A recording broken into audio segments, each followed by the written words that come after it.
We'll try and get the right subject today.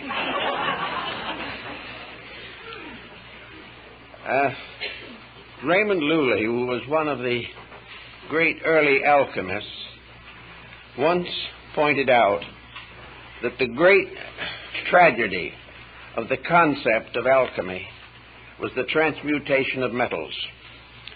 Basil Valentine, monk of St. Bennet, had the same thought when he wrote into one of his books, "Woe to the gold makers."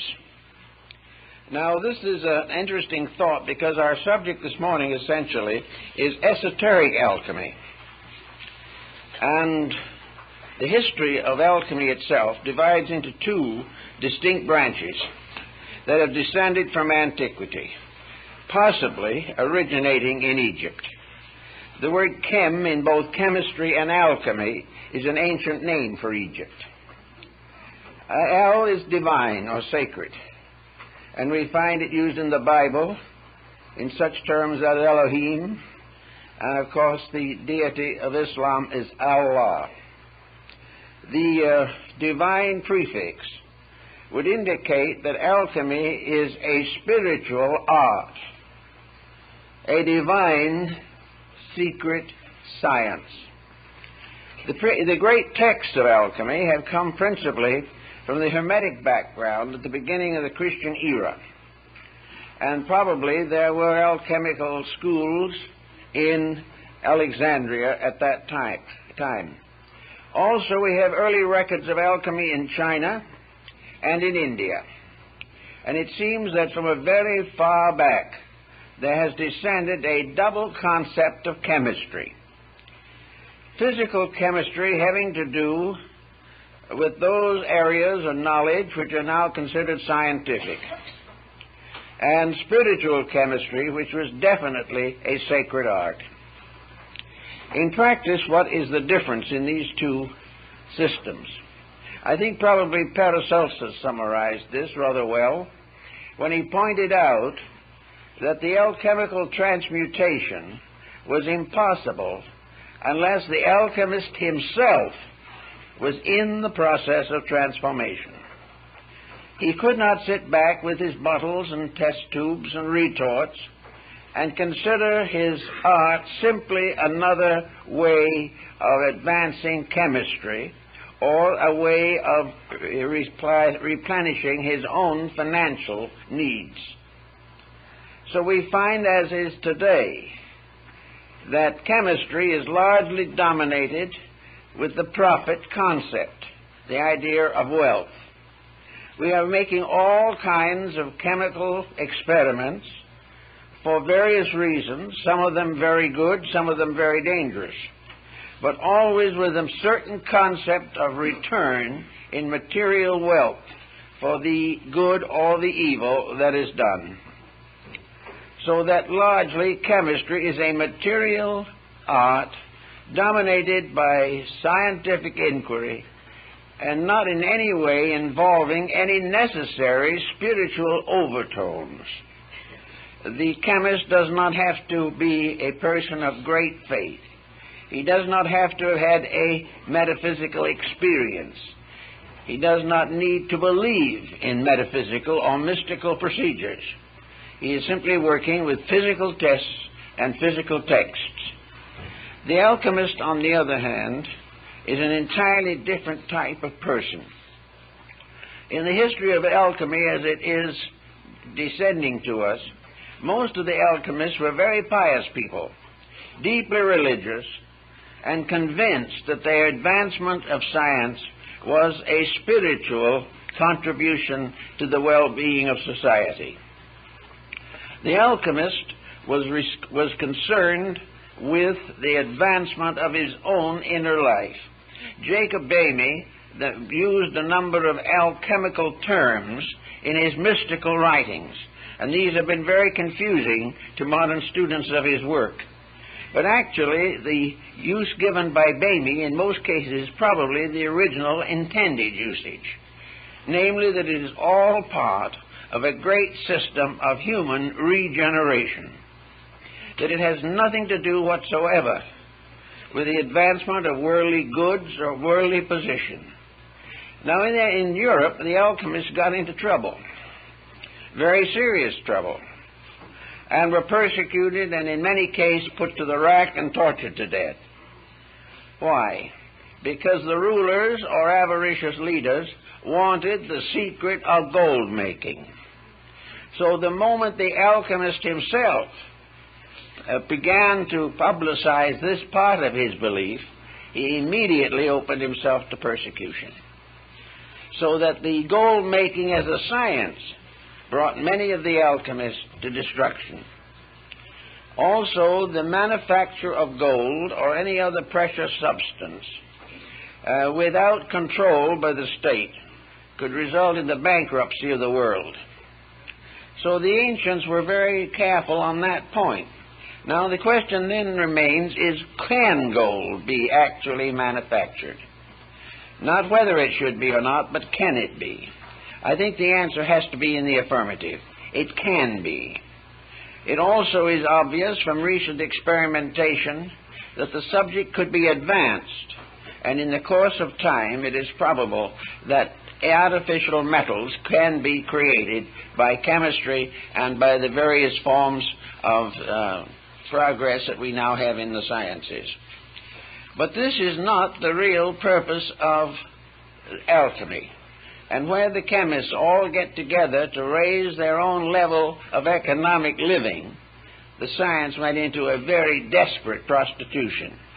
It was not for that purpose at all. The earliest alchemists that we know were using symbols at a very early date.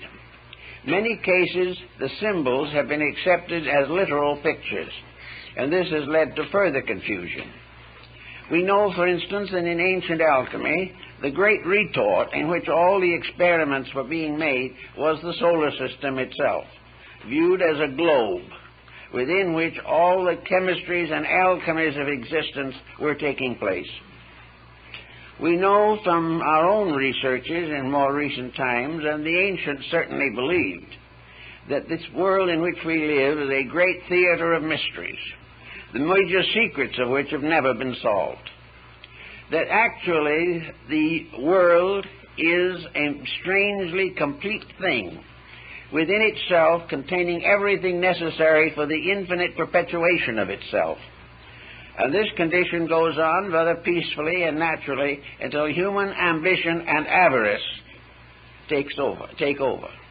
The ambition of the average modern person is involving fame, distinction, or wealth. Therefore, he immediately is using knowledge for the formation, directly or indirectly, of gold. He may not make the gold in the retort, but he will sell secrets or sell scientific developments which will bring him rich financial rewards. Now we might say this, what harm is this? Well, one of the reasons why it is extremely dangerous is because the moment we begin to experiment with the basic laws of existence, we are very apt to forget their own integrities. Natural laws have to be obeyed, and modern thinking is not of the obeying type. We are not interested in obeying natural laws. We are interested in changing them to fit our conveniences. We want to use natural law to exploit the universe in which we live. And as a result of that, we are constantly in trouble and are in the same dilemma that burdens the alchemist. Many years ago, we had an amateur alchemist here in Los Angeles. He was a delightful old German gentleman, and for a prosaic living, he worked in a cheese factory. Now, he wasn't hoping to transform cheese into gold or anything of that nature, but he was experimenting on the side throughout most of his life, trying to work out these strange and mysterious formulas that had descended to him from the past. Before his passing on, by the way, which occurred many years ago, he gave most of his alchemical books to our library. But he passed on definitely certain that there was an answer, but that he had not been able to live long enough to find it. Then we had another gentleman who was engaged in alchemical speculation. He followed every rule in the book that he could find, and of course soon found that every book had a different set of rules.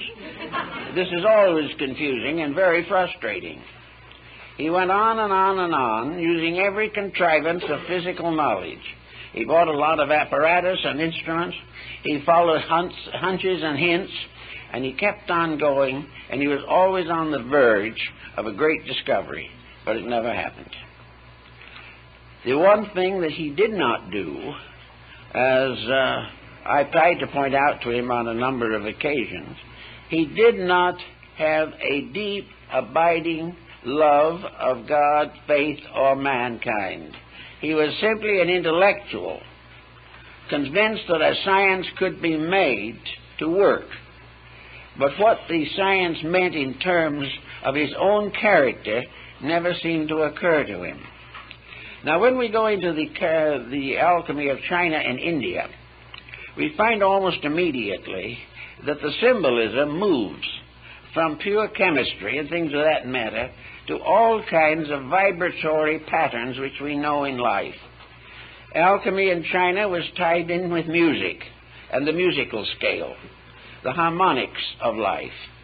The ancient Greeks of the Pythagorean period combined all their knowledge of cosmogony and the actual reformation of man into a great mathematical formula, which was never to be taken literally, but was to become almost like a mantra, a sacred statement, which if obeyed could produce tremendous results. Also, as we went along through the different systems, we find that Hermetic philosophy became involved in alchemy. The Hermetists of Alexandria followed a mysterious being known to them as Hermes Trismegistus, Hermes the thrice greatest. Who he was when he lived, no one seems to know. Whether he was a production of symbolism or perhaps a great alchemical adept of some ancient time, we do not know. But in Hermeticism, we begin to sense the beginning of the transmutation of man as the essential purpose of the great alchemical procedure. In Europe, of course, it was necessary to be more careful in the promulgation of some of these beliefs because of the bitter opposition of the clergy. The clergy sensed the fact that in some way alchemy was a religion, and they were therefore quite sure it had to be included among the heresies. As a result, however, of the immersion of Arabic knowledge into Europe, the alchemical secrets passed to keeping of persons like Paracelsus and Kuhnroth and Valentine, and these persons gained their knowledge of the alchemical processes largely from Constantinople and Baghdad. This, of course, meant still more, that it had to be held in secrecy against the persecutions and martyrdoms that were popular at that time in Europe. So we find alchemy in many parts of the world recognized probably for what it actually was, and that is a series of symbols intended to convey a major operation concerning the transmutation of man himself. Without this transmutation, none of the great good things that we dream of can come about. Therefore, the elixir of life, or the philosopher's stone, was that power by means of which all good things could come to pass, wherein all errors and forms of ignorance could be overcome, and where the human being himself would gain complete control of not only his own life, but the laws governing it.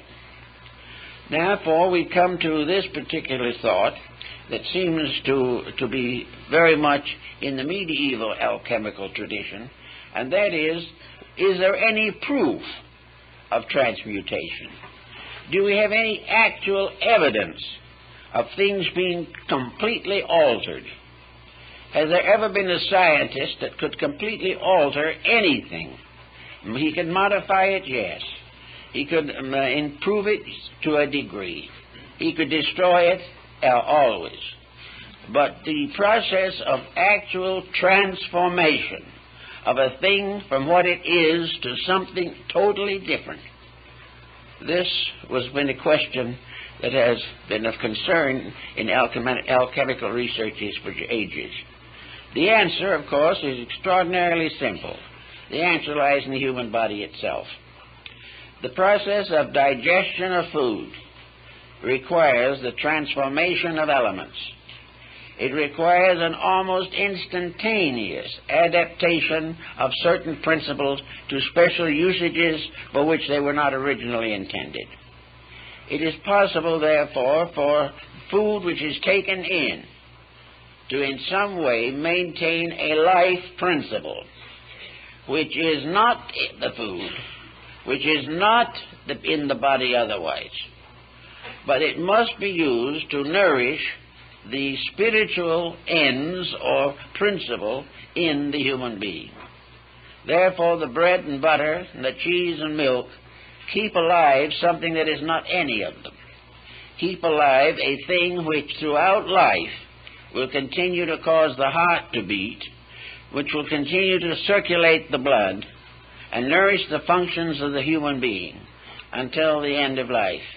Therefore, out of what goes into him comes out of him arts and sciences, poetry and music, philosophy and science, religion and economics. They all come out of someone, and that someone is nourished by the food, by the atmosphere around him, by water, and by the rays of the planets and the light of the sun and moon. Therefore, the wedding of the sun and moon in alchemy is very important. Not because we're going to have a wedding up in the sky of the two luminaries, but because we're going to have a union of the principles for which they stand inside of the human body itself. So we have the amazing recognition of one life flowing behind all forms and made available through nutrition to every living creature.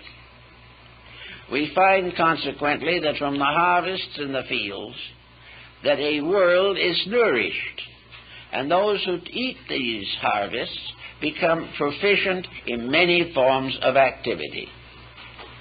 Now, this, in a sense, is a problem that we find in the Christian doctrine of the Eucharist.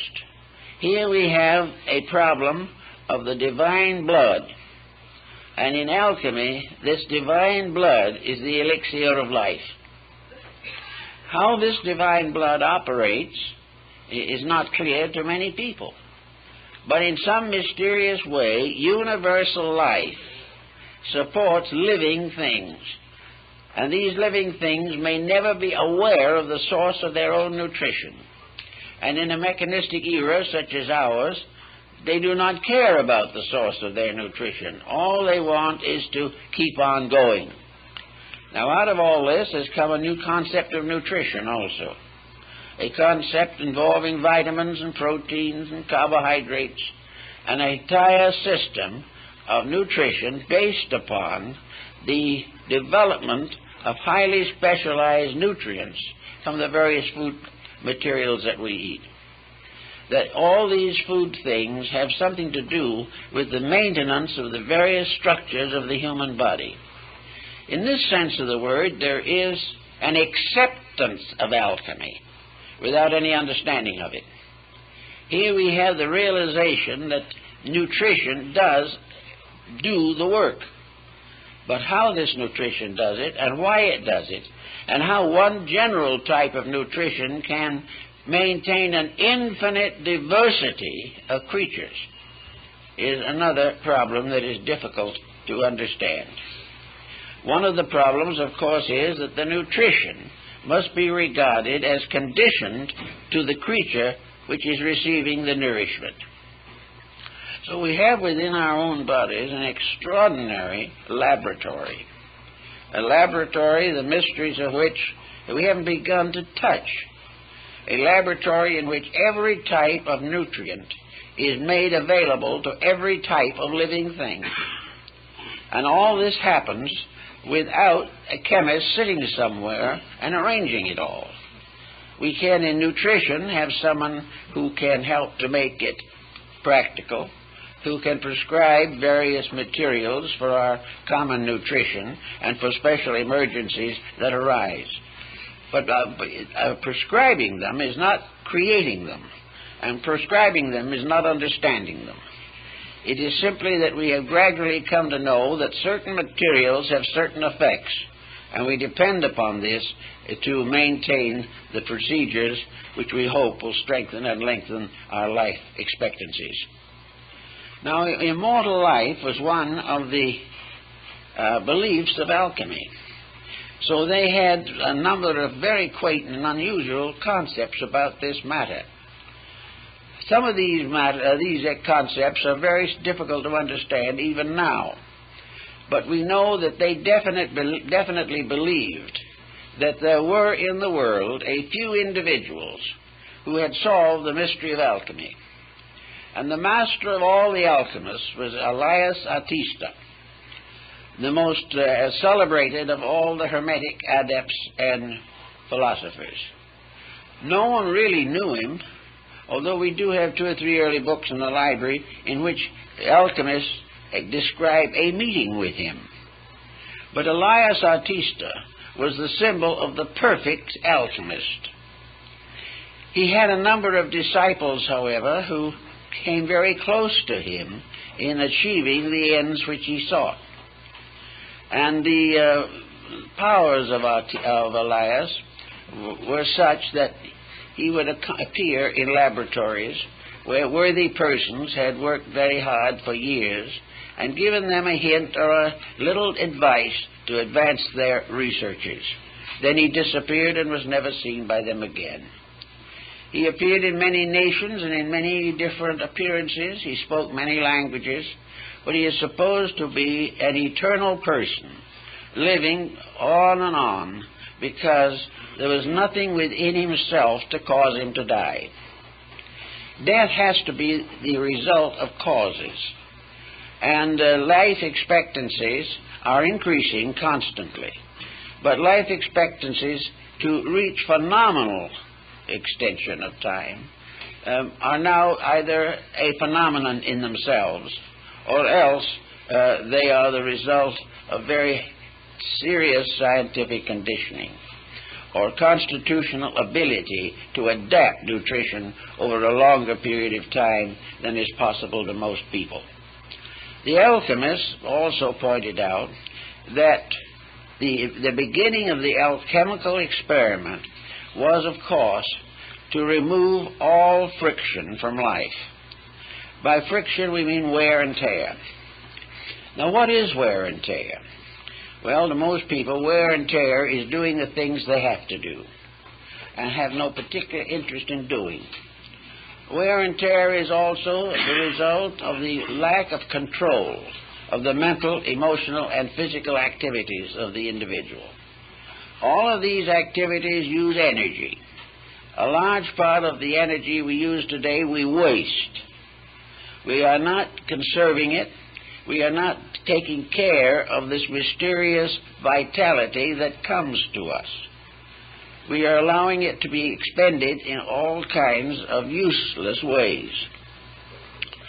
Of course, we have to make physical adjustments for employment and things of this nature, but at the same time, it isn't the work necessarily that is the greatest cause of problem. It is the attitude toward the work. It is the lack of enthusiasm, the lack of recognition of significance of the things that we do that depresses. Then emotional relationships, out of hand, can become a terrible enemy to vitality. Worry, fear, anxiety, all of these use up part of this alchemical nutrition that is constantly being made within ourselves. If we waste it, we can no longer have it. If we use it unwisely, it is dissipated. And gradually, to keep on with the artificial attitudes that we have, we undermine the necessary functions of the body.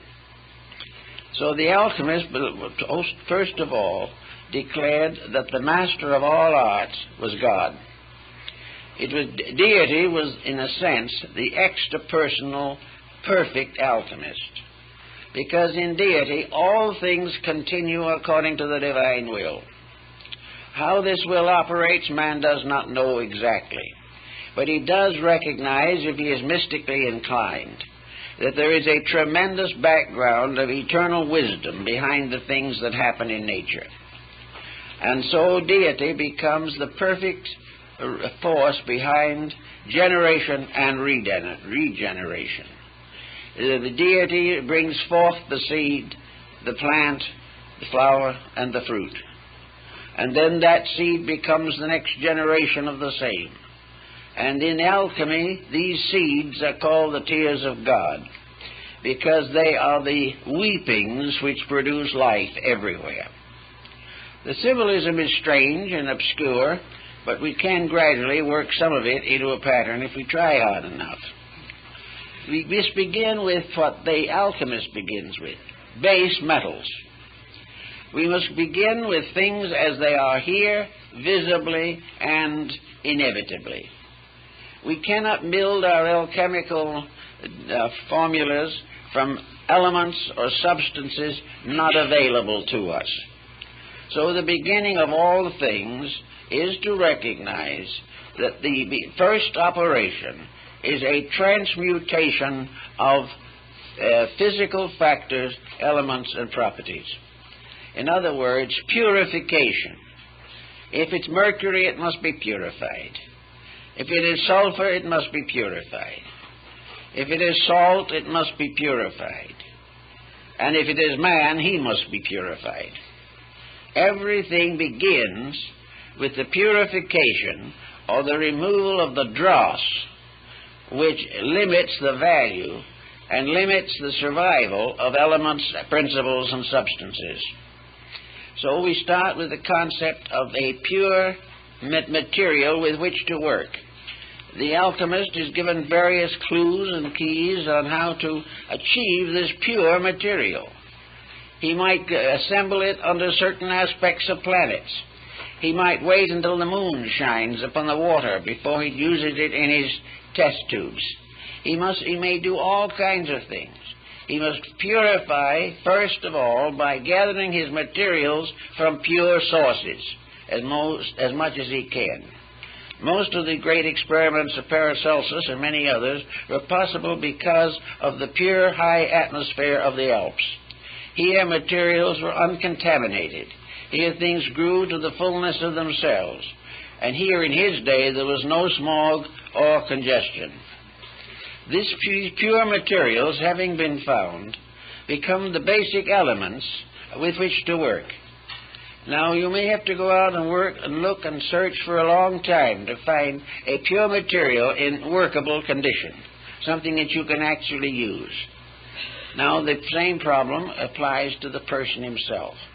The alchemist must first purify his own body and his own nature. Until the body is cleansed, its various processes cannot be refined, because actually all the purification in man, all the integration and organization of his abilities and capacities, all the improvement of his nature through learning, through meditation, through contemplation, all of these things lead up to, contribute to, and make possible a final internal illumination. The final secret has to come from inside. Therefore, everything has to be refined until the soul of itself is available. And in man it is his own soul. And until this is available, he labors in vain. Now, the things that have to contribute to this progress must be considered as disciplines or as first steps toward achievement. They represent, first of all, man's recognition of his responsibility to the life principle which exists in him and in which he exists. This principle is divine, sacred, and the most valuable and mysterious thing in the whole world. Unless the individual is true to this basic principle in his own life and his own way of living and thinking, he cannot hope to advance in the cause of spiritual alchemy. So he must do everything possible to make his own life reasonable and normal. Now, this doesn't mean that he has to depart from society or go into some refuge on the top of the Alps. It means, however, that there must be an establishment of basic harmony within himself. Harmony is the proof of the compatibility of the elements. Harmony is the ability of different chemical elements to work together, and this is only possible when they are purified, for in their gross form they will never be compatible. Salt and sulfur in the form of the physical elements that we can buy in a store can never be compatible. Therefore, it is necessary to cleanse them both, refine them, and take out of them those elements or parts which are the cause of conflict. It is not the spirit of sulfur or the spirit of salt that is in trouble. It is the crystallization around it, by means of which it becomes in conflict with other similar crystallizations. This, we know, then, is what the ancients believed to be the creation of peace within the self. The alchemist must put his own house in order. He must begin by realizing that he is actually searching for something that is in its substance and essence completely sacred. For any other consideration is going to damage his probabilities of getting it. Now, the alchemical procedure that is most commonly known is relating to two distinct ends. One is the creation of the philosopher's stone, and the other is the brewing of the philosophical medicine, the elixir of life. So the stone in itself represents the body of wisdom purified, and the universal medicine represents the soul. The medicine of immortality must be derived from things that have a birth and death within themselves. In other words, the nutrition that is given off may cause the primitive element to be lost, but its power goes on. It does not die. It simply reincarnates on a higher level. For when we take into ourselves basic elements, they are reborn in us, and therefore pass through a process of evolution as they are used by the human being to maintain the economy of life. So in the beginning, the alchemist must find a quiet place to work. He must have his little laboratory. Well, laboratory in his day was a furnace, a fireplace, a bunch of bottles, and a few old books to guide his way. But to us, the laboratory is actually a body so free from interference and confusion that he can retire into it when he so wills. In other words, the laboratory is his own internal, not his eternal, but his internal. It is that part of himself which is always capable of being reduced to a harmonious situation. The personal life must be basically harmonious. Now, a lot of people feel that this is not possible, that there is no answer to all these grievances and griefs that beset us and affect us. But the alchemist says, you're after the most valuable thing in the world, and if you're hoping to get it, you must earn it. You must make adjustments that will never be required of anyone except for this purpose. So to create a quiet place within the self for the contemplation of the symbols of regeneration, this is very vital. It does not mean, however, that the person has to become a constant celled monk or mysterious acolyte. He does not have to retire from life. He simply has to retire from confusion. He has to reject the idea of confusion within himself. The acceptance of confusion is a form of ignorance. It is not real, but we all are subject to it.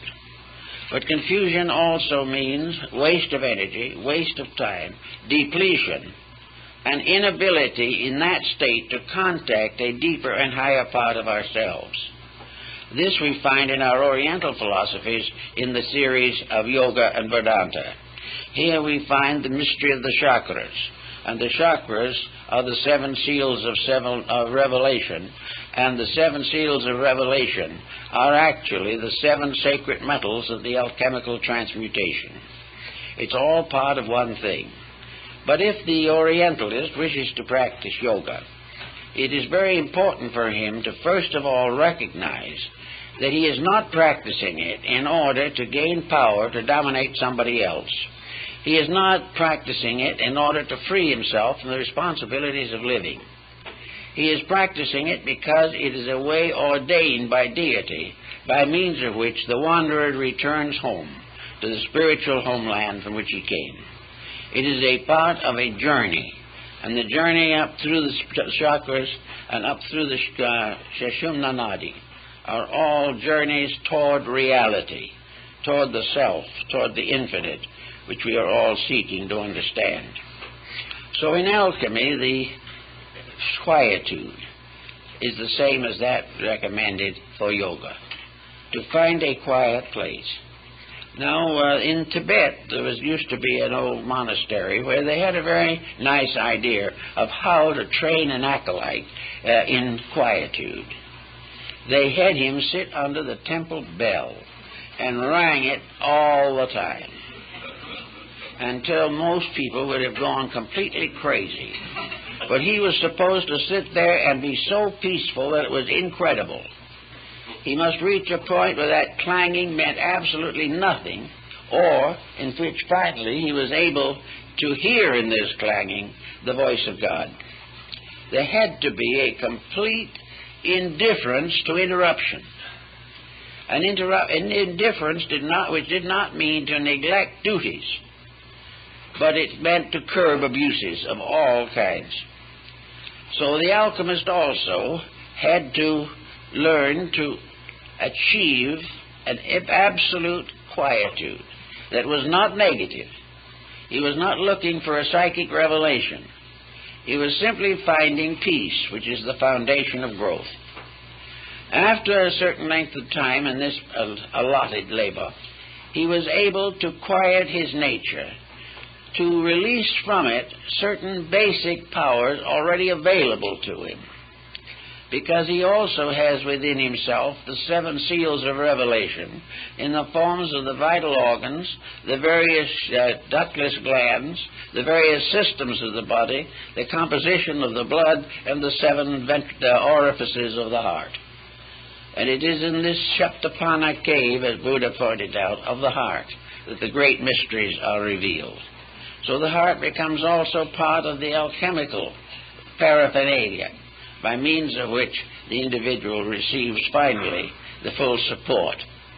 Also, of course, the alchemists used as a symbol of their achievement the lamb with the cut throat and the blood pouring from it, because of the idea of man being saved by the blood of the lamb. Now, the blood of the lamb in this case is actually the Eucharistic vitality, which arises from the absolute sacrifice of all forms of negation and the purification of the life that flows to us through the wonderful possibilities of the infinite itself. Now, after getting nice and quiet about these things, the body being as much at rest as possible, we soon come to another very important decision. For this purpose, the body can be considered alchemically the power of the moon. And this body being subject to all kinds of digestive and assimilative processes, the lunar energies work for the maintenance constantly of the peace of the flesh. And the individual has to cooperate consciously with this process if he wishes to proceed further. Now, having gotten a little bit of control of the body, we make usually a very disheartening discovery, at least for the beginning. And that is, essentially speaking, the body, which is the earth of the alchemical experiment, didn't really do us very much harm in the first place. It wasn't the flesh, but the dweller in the flesh that was giving trouble, nearly always. The flesh was not, it was the victim. The flesh was being scourged daily. It was being constantly beaten like some faithful animal by the ambitious, self-centered driver. So the next thing was to find out what this driving force was. And the moment we do that, we begin to get into the fire principle, which is emotion. Now, emotion is life. The energy behind emotion is magnificent. It's divine. But the use we put to it is miserable in most cases. Emotion is when we get mad, angry, jealous, our ambitions run wild, we don't like people, we don't like things, we can't stand the daily problems of life, and we become beautifully and systematically neurotic. So with all these disagreements within ourselves, our emotions are constantly battling us. If the moment we sit down somewhere, a negative thought floats in. Another idea comes along. And always there is this temptation, if I'm going to work this hard, what am I going to get for it? This is one of the major temptations. Those working truly for the good of the great alchemical mystery are not concerned about what they are going to get for it. They are concerned only with the fact that it is the spiritual and moral necessity of their lives, that it is that for which they were intended in the first place. And the only thing they're going to get for it is release from the absence of it, release from the pain and misery of trying to live without it. So the emotional factor, which beats the body, which uses up a very large part of the energy which the body is able to manufacture, is a constant wasting of life. It is a wasting of the divine power. It is actually the body being perverted and being mismanaged simply because we want to do what we want to do.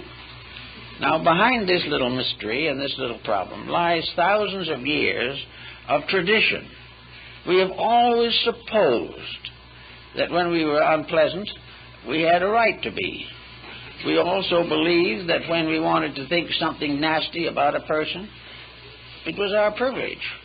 Or if we wanted to be angry and go into warfare, that was also a right that was inalienable. So out of emotional excess on the personal level are all the temper fits and poutings and psychoses that we most dread. And on the larger world field of the great alchemical retort, this misuse of emotional energy is war, crime, and all the difficulties that we most fear.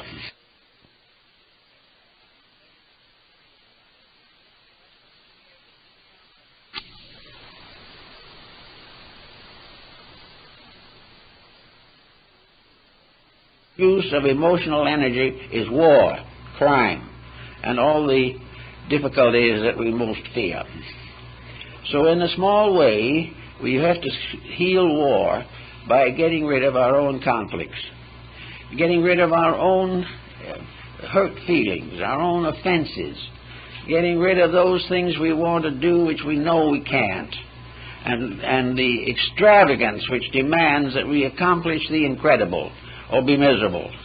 We have to get our attitudes and our emotions down where they're reasonable, and we have to use them reasonably and beautifully. One of the best uses, of course, of emotion is art and music and things of this nature. But in the ordinary commonplace of things, it's kindness, it's affection, it's the natural friendliness of human beings. And where this increases strongly, there is a change in body chemistry. The emotions no longer persecute the body. They no longer offer the body on the altar of their own ambitions. They do not destroy. They do not nurse grievances. They waste no time remembering past events. The only thing that we remember from the past is experience which is helping to make us better now. So gradually we relax the emotional content. Now the emotions can be beautiful, and the emotions that are beautiful are well worth cultivating. But here again, They must be sincere, they must be real, they must be naturally within a pattern of normalcy. Even the best emotion gets into trouble if it becomes hysteria. Then we have to pass on to the next level of this complicated pattern, and that is the mind level. As the emotions sit around making trouble for the body, the mind arrogantly stands up and makes trouble for both. It is a detriment to the emotions, and it is a further detriment to the body. The mind sets the body in great habits, and these habits are mostly unreasonable. The mind is the final basis of career. It is that which we learn to do well so that we can get rich doing it. The mind is planning forever to make a millionaire out of the body. And the body, being unable to stand all that pressure, probably drops dead after the first 10 or 20 million. This is the problem of the mind also, argues and debates. It's the mind it's up to neck in politics, regardless of whether any of the candidates are worth voting for. The mind is the basis of telling other people how to live when we don't know how ourselves. And the mind is that which comes to the conclusion that the more we accumulate, the happier we are, when every day this is proven to be an absolute falsehood. So all these problems, the mind has got to be brought down to what it was intended to be, a sort of psychological bookkeeper. The mind is not the master of life, although we have allowed it to become such. The mind is simply a very useful secretary, able to keep the ledgers balanced, and now we're giving in all the minds courses in computerization.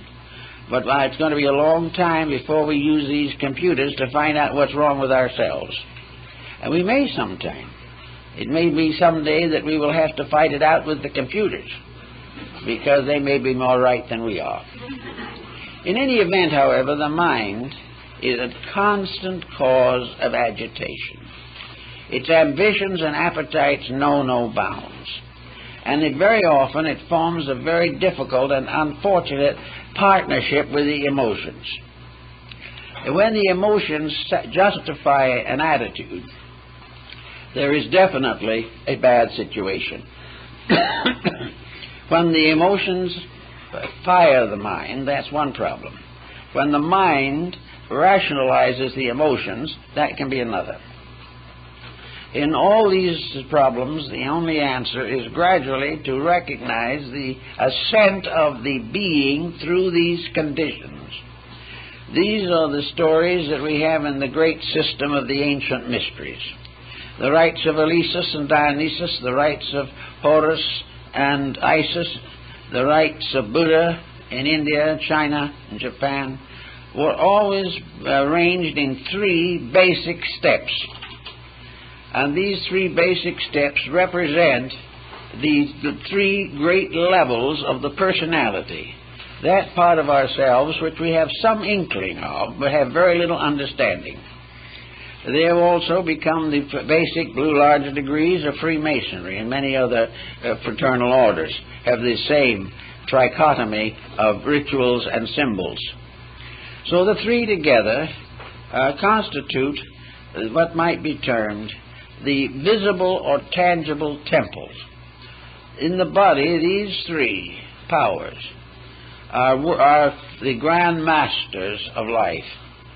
They are the ones upon which nearly everyone depends for survival, for continuance, for the fulfillment of purposes. If we can't solve it physically, try to solve it emotionally. If that fails, try to explain it or rationalize it mentally. Then if all of these things fail, we're at a kind of a wit's end.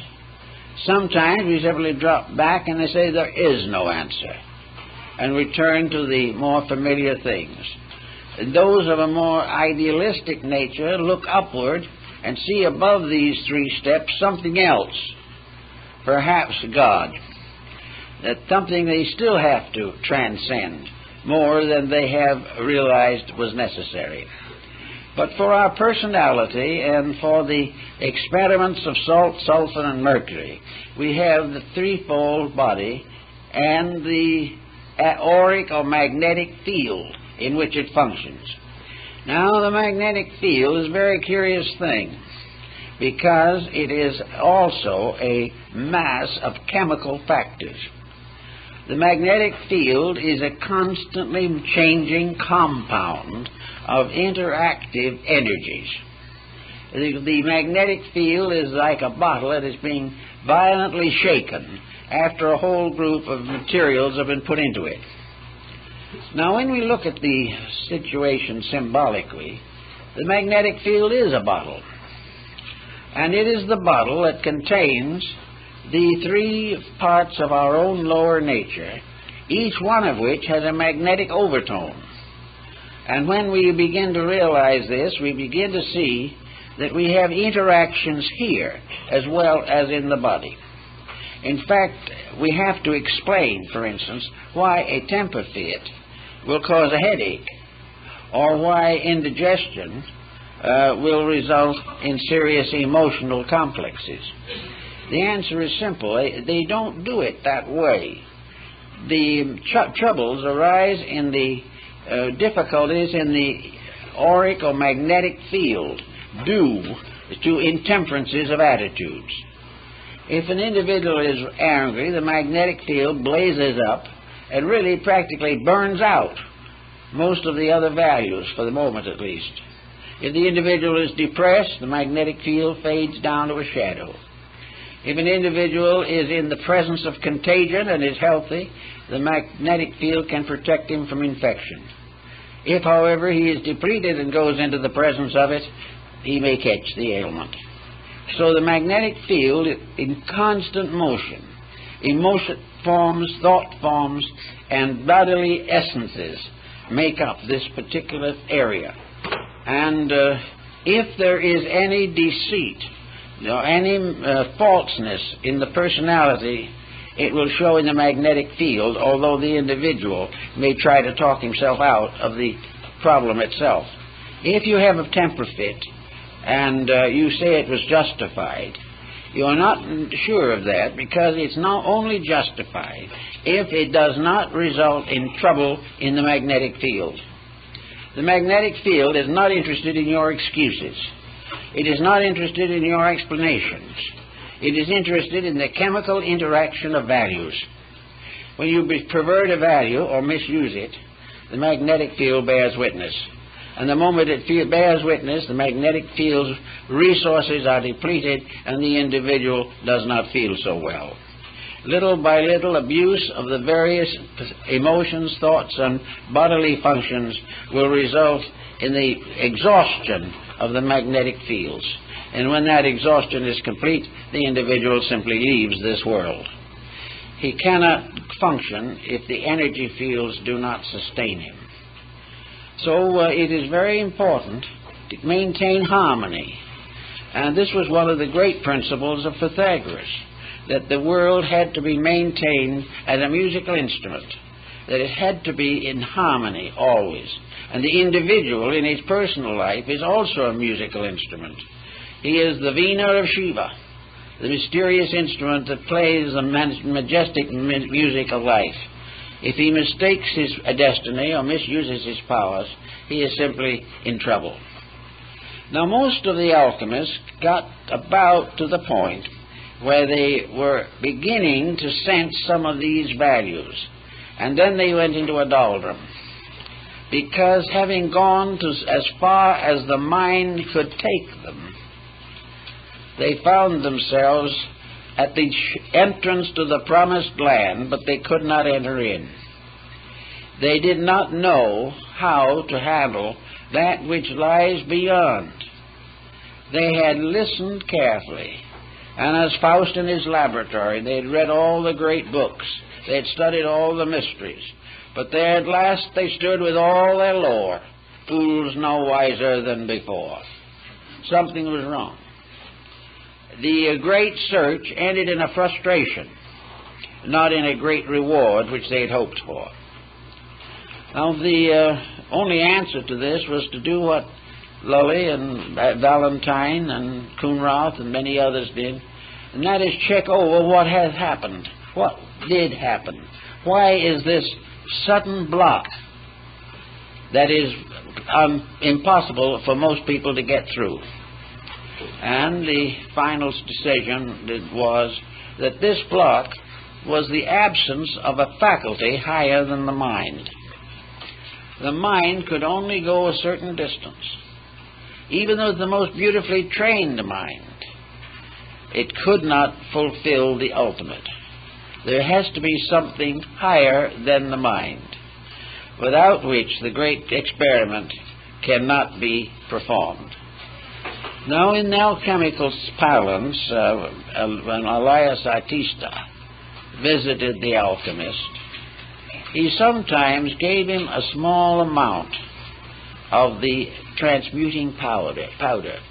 He put it in his ring, or he made a tiny little vial which was worn around the neck, and 1 grain of this powder would transmute 1,000 times its own weight into solid gold.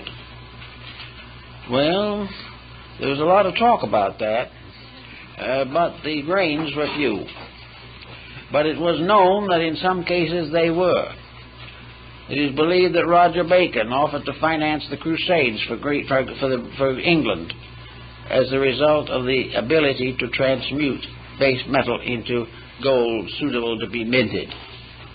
All these legends and fables go on, but the main story of the thing seems to be that Elias Artista, or one like him, appeared at the proper moment to give some type of instruction, something more than the alchemist alone had achieved.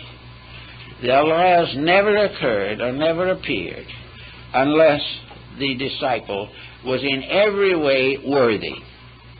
He would never help any alchemist out of his own mistakes, but he would help him to progress beyond a sincere effort to a greater degree of accomplishment.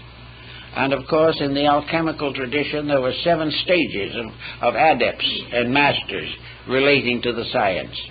Therefore, it was a long journey at best, but it was also a journey which every step brought with it a greater sense of inner security and sincerity. With the beginning of the 4th step, under the leadership of a guide, or by means of this mysterious tincture, the alchemist received his first evidence that he was going to ultimately succeed. He received the inner message that the labor was not in vain. It was from a hope in the first 3 to a kind of mysterious, mystical certainty in the 4th level that made it possible for him to go on. So this 4th level was found, and of course we find in alchemy the life of Christ is an alchemical formula.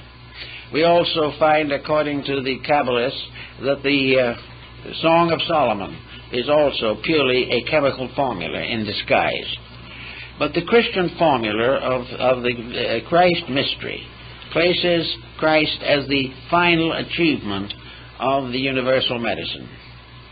And in the alchemical symbols, figures of Christ, also of other saints, appear in the bottles to indicate that this was the intention of the story, although most people didn't realize that fact. So in the 4th step, we come to the next thing, and that is the beginning of an integrated mystical experience. In other words, the 4th step was the awareness of the soul.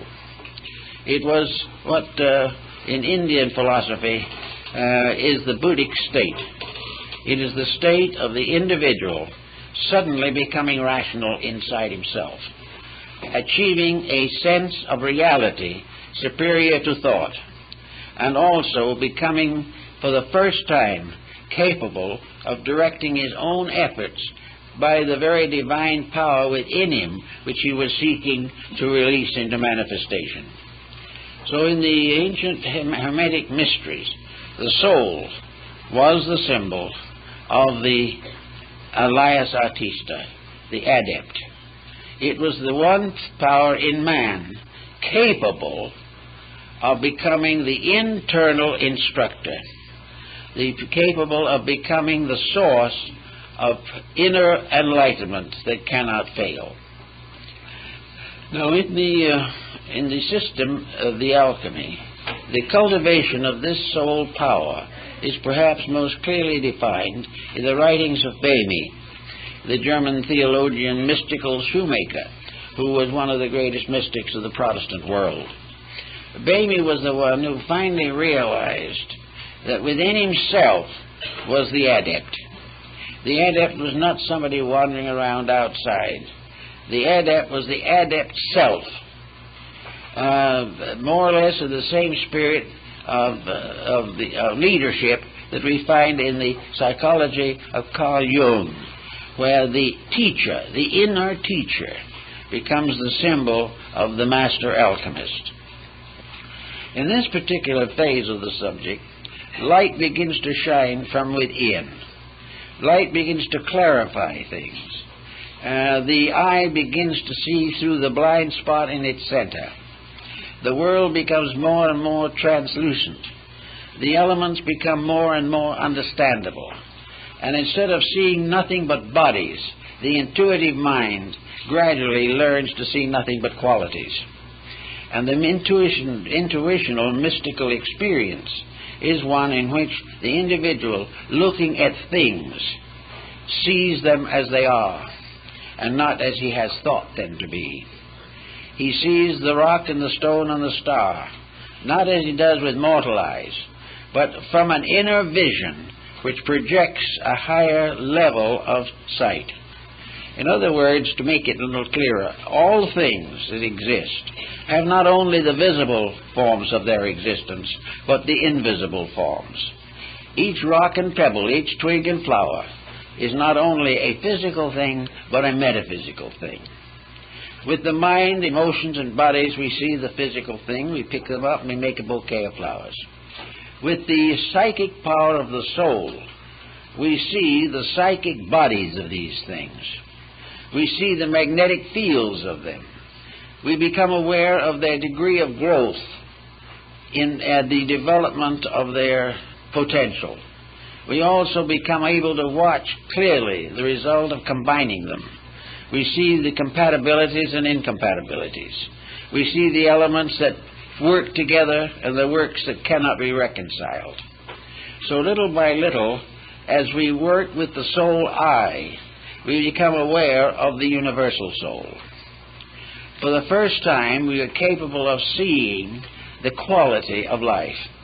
This is well noted in some of the early visions of the Platonic writers and many other mystics who were able to behold the invisible shapes of things, and in seeing their shapes beholds their natures. For while the physical body cannot change greatly, the psychic centers within the body are in constant motion and constant agitation. It is also then possible for the alchemist to discover something that perhaps he has never fully realized before. He may have believed it, but believing and knowing are two different things. He knows, for example, that no matter where he turns, or what he looks toward, or what he examines, there is nothing in the entire universe that is not alive. Even the grain of sand is a living mystery. Everything is alive.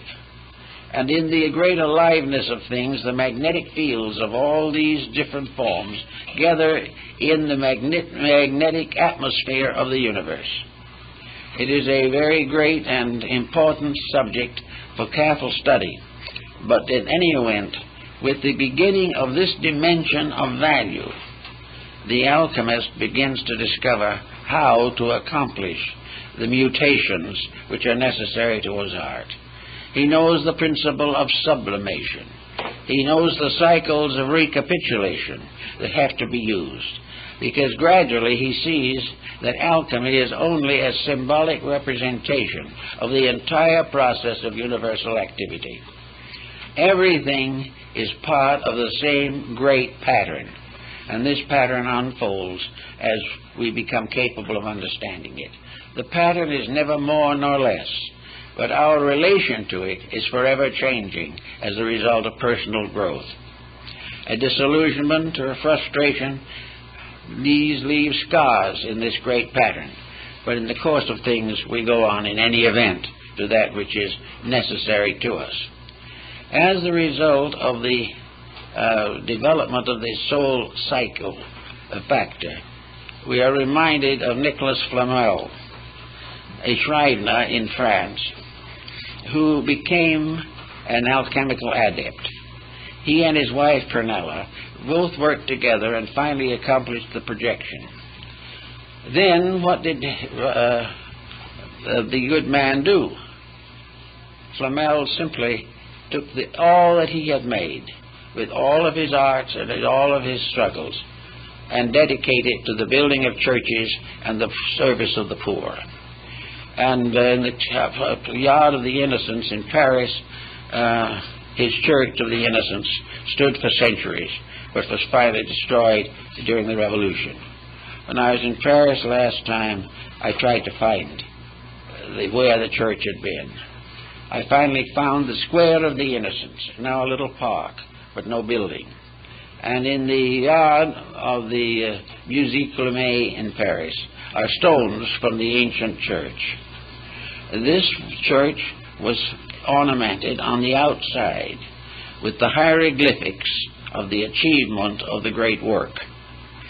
But the whole process was based upon the simple fact that Flamel had dedicated everything that he learned, every advancement in knowledge, simply to the relief of suffering.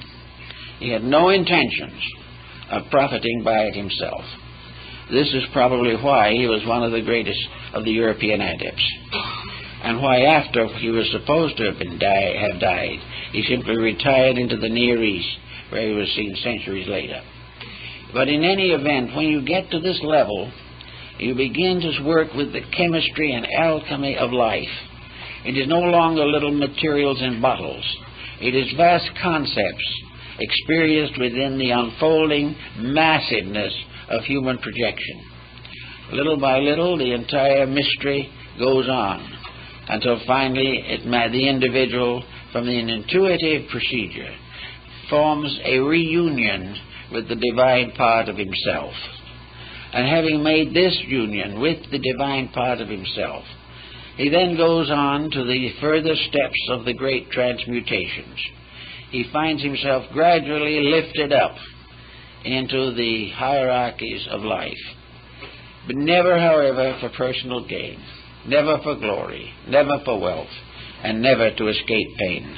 These things are processes of growth, and the pains and sufferings that we have are the impairments which by our own policies we know no better. It is not a fault. It is one of those things that nature has presented to us for contemplation, and which we must face whether it is happy or not. But in going on and on, we gradually find the part of alchemy in the great universal plan of things. We find that the planet itself is in a state of constant alchemical transformation. We know that the solar system is moving from one level of evolution to another. We know that the whole cosmos is coming in more and more into perfect harmony with its own rules. These different forms of life, therefore, we find, have a tendency, as time goes on, to be absorbed into higher forms of life. It isn't that sometime that our planet will simply disappear or go forever and we will cease because of it. It simply means that evolution is a growing. And when we outgrow the experiences that we are facing in the 20th century, we will no longer be subject to the confusion and sorrow of these experiences. We have to solve problems. And the alchemist's problem was to solve the mystery of himself. He had to find ways to outgrow his own limitations. And various systems have been advanced for that. Religion has attempted exactly the same thing. Philosophy has attempted it. Science will someday attempt it, because science will have instruments by means of which many of the great mysteries of antiquity can be solved. But regardless of the motive behind it or the methods used, the whole answer is the gradual transformation, called transmutation, multiplication, and finally projection of the great work. This is a sort of a marvelous wonder world of forces and values which work together in the music of the spheres, as was Pythagoras called it. A universe of infinite integrity, infinite beauty, and infinite wonder. A universe which exists within ourselves as a potential of all of these things. For there is nothing in the universe that is necessary to man that he does not possess.